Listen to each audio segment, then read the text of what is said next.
Libra, the shock of reality. What you will discover about someone close to you. Libra, you're going to find something out about someone you think you know.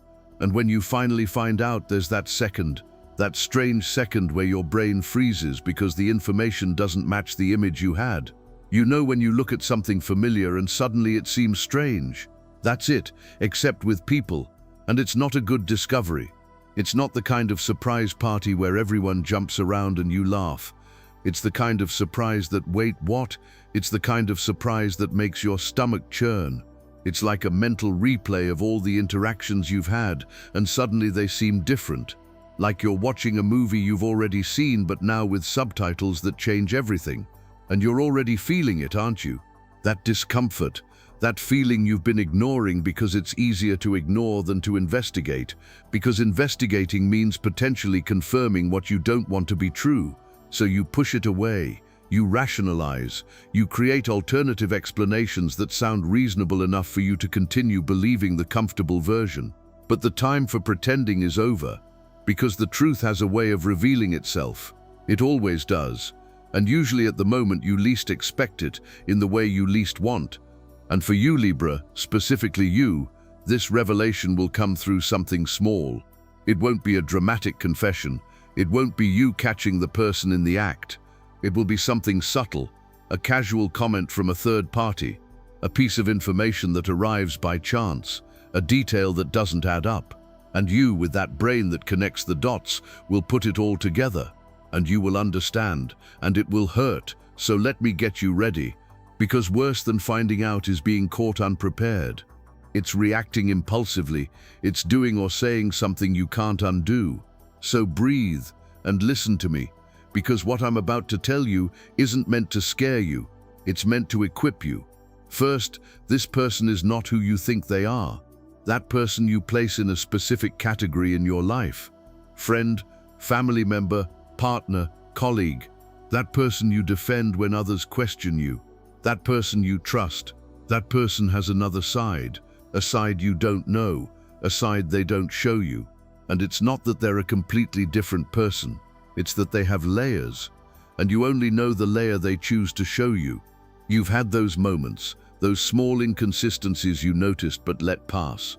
Those times when the story didn't quite add up, but you didn't want to be the annoying person who questions everything. Those strange feelings you had but rationalized as your insecurity, your paranoia, your problem. But it wasn't. It was your intuition screaming what your mind refused to process. And do you know why you refused? Because Libra prefers harmony to uncomfortable truth. You choose to believe the pretty version even when evidence points to the ugly one. Because the pretty version allows you to continue living without conflict, without having to confront, without having to change the dynamic, without having to admit that you were, what exactly? Deceived, used, naive. None of these words sound good. So you avoid it.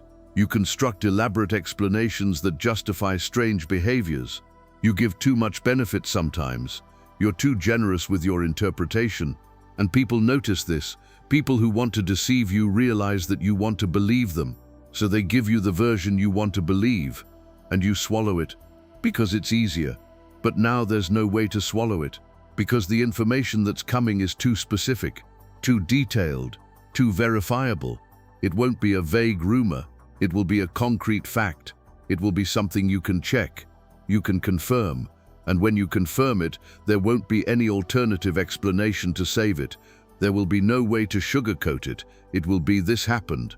This person did this, and you didn't know. And what is that?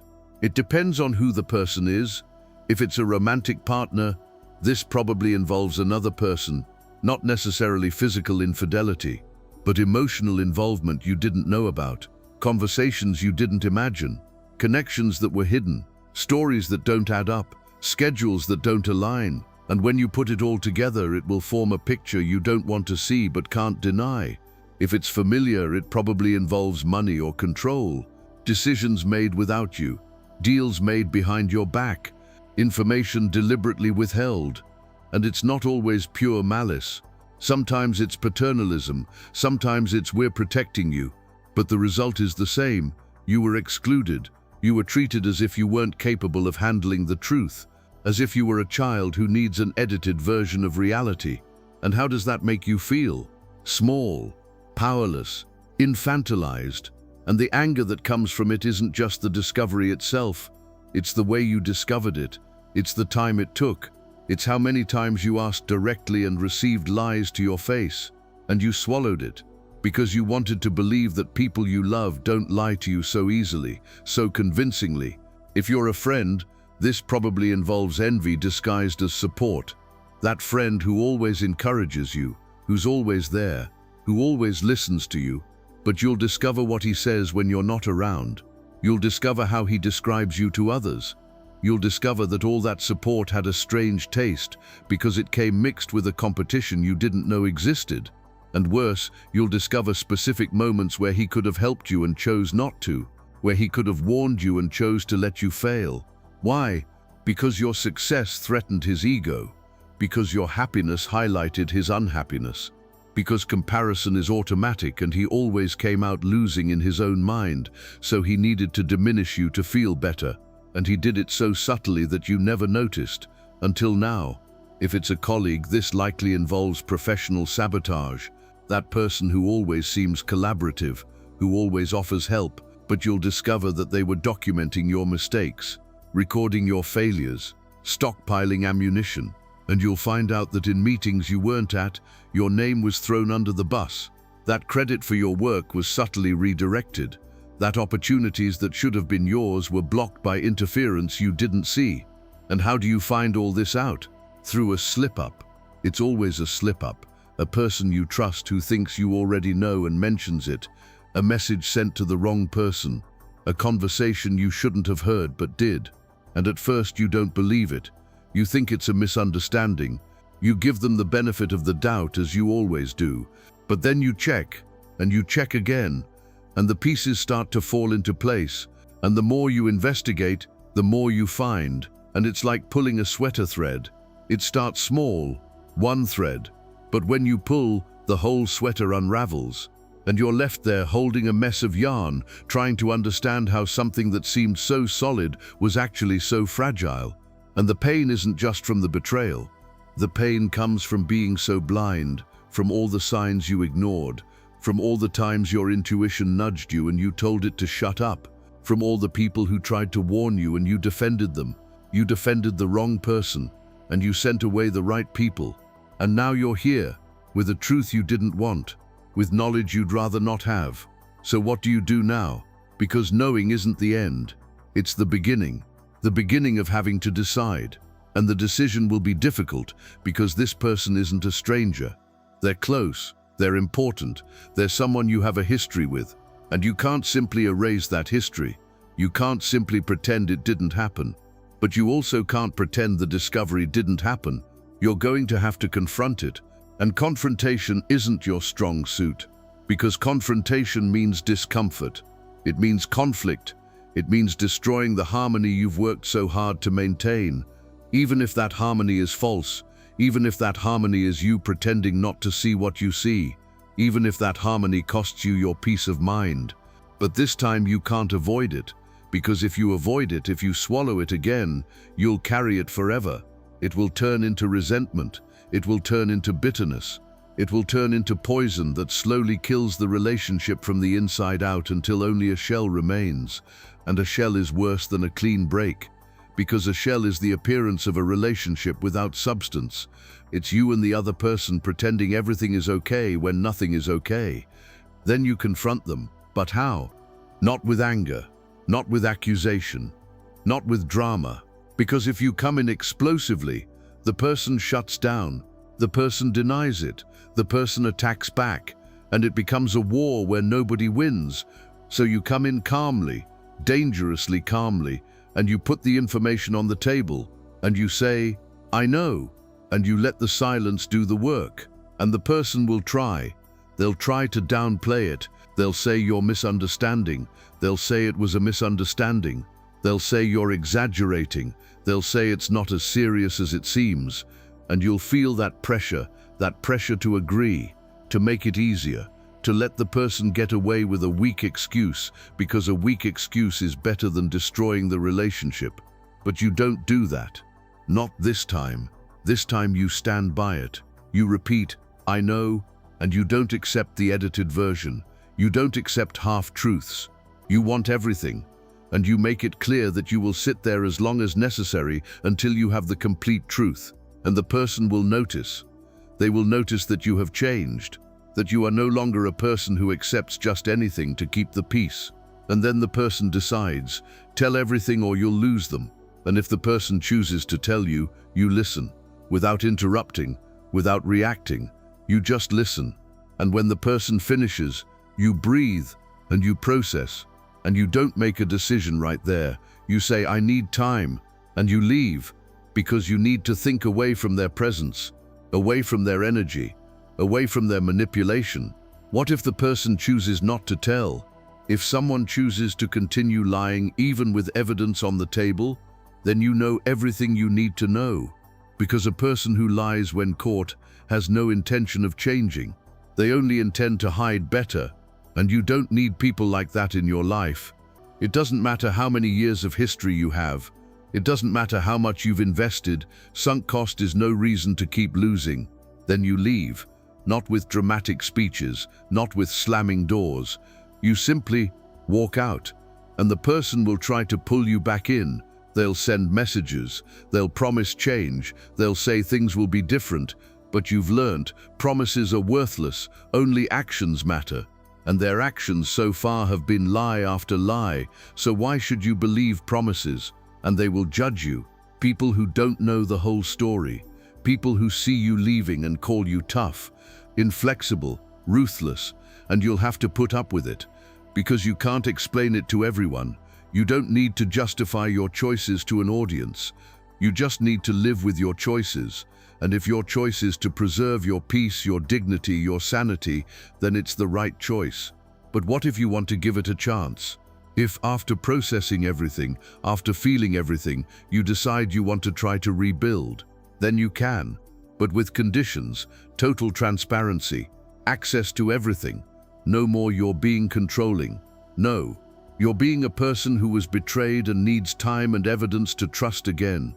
And if the person truly wants to win you back, they accept, they do the work, they prove it through consistent actions over months, not days. And even so, even with all the effort, even with all the change, something will be different, because you can't describe what you saw, you can't unlearn what you learned.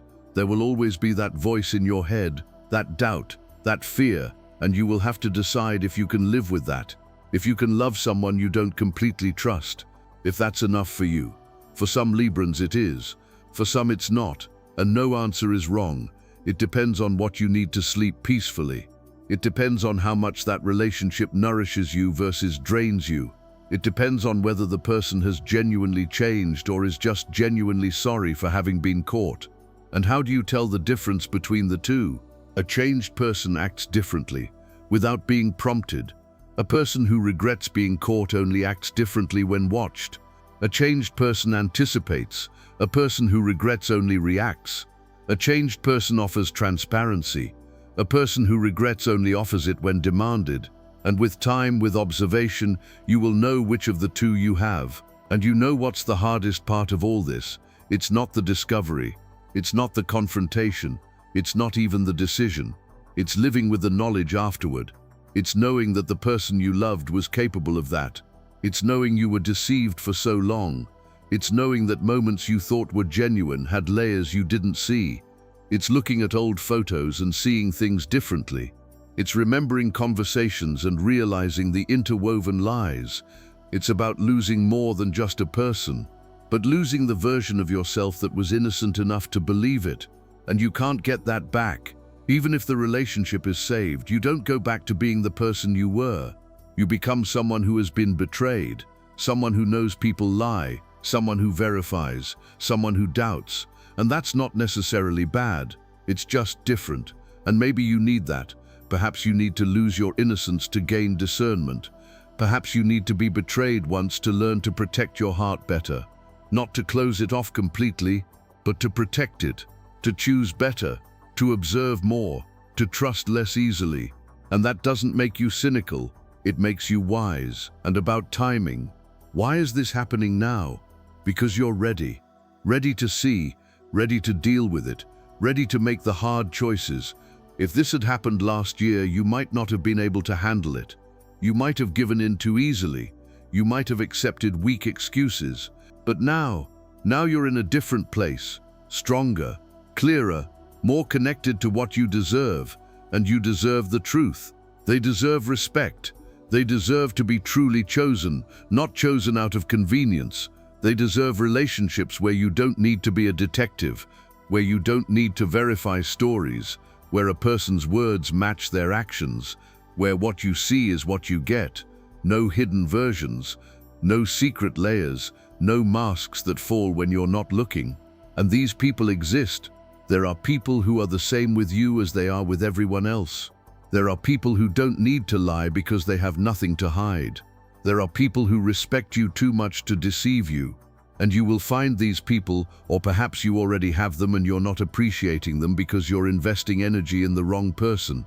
So when you find out, when you have that information, when you confirm it, when you know without a shadow of a doubt, you stop, you breathe, and you ask yourself, does this still serve my life?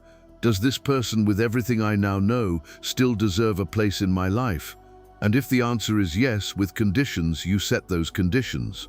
And if the answer is no, you leave, without guilt, without looking back, without questioning yourself. Because life is too short to spend your time clinging to rotten relationships while healthy ones wait for attention.